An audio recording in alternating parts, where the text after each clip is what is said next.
If you want to change the world, start off by making your bed. If you make your bed every morning, you will have accomplished the first task of the day. It will give you a small sense of pride, and it will encourage you to do another task, and another, and another. And by the end of the day, that one task completed will have turned into many tasks completed. Making your bed will also reinforce the fact that the little things in life matter.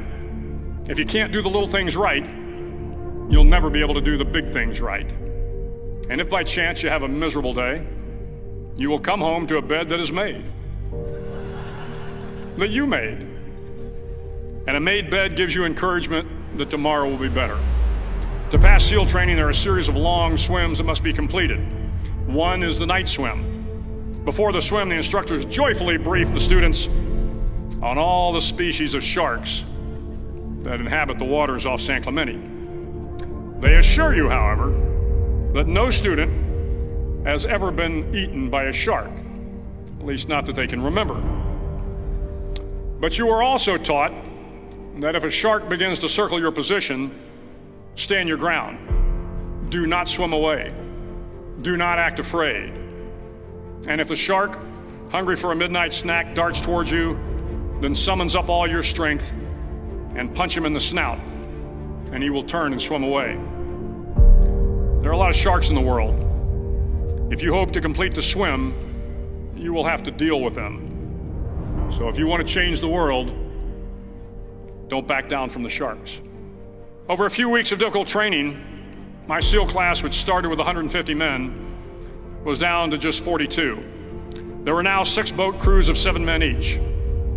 I was in the boat with the tall guys, but the best boat crew we had was made up of the little guys, the Munchkin crew, we called them. No one was over 5'5". The Munchkin boat crew had 1 American Indian, 1 African American, 1 Polish American, 1 Greek American, 1 Italian American, and 2 tough kids from the Midwest. They out-paddled, outran, and outswam all the other boat crews.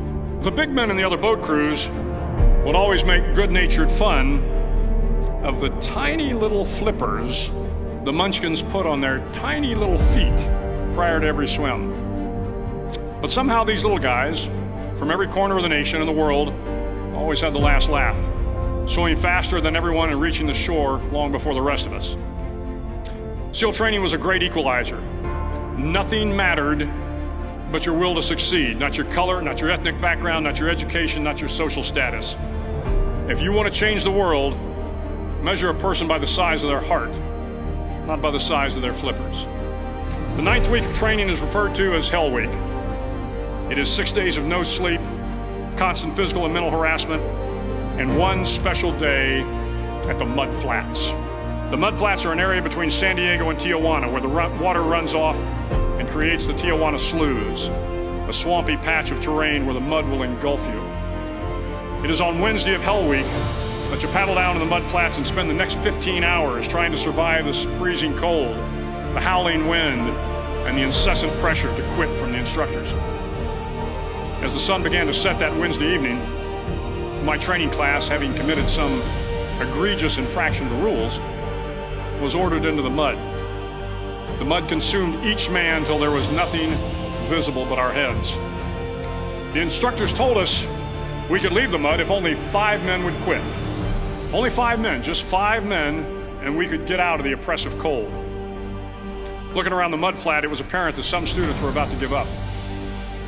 It was still over 8 hours till the sun came up. 8 more hours of bone-chilling cold. The chattering teeth and the shivering moans of the trainees were so loud, it was hard to hear anything. And then one voice began to echo through the night. One voice raised in song. The song was terribly out of tune, but sung with great enthusiasm. One voice became 2, and 2 became 3, and before long, everyone in the class was singing.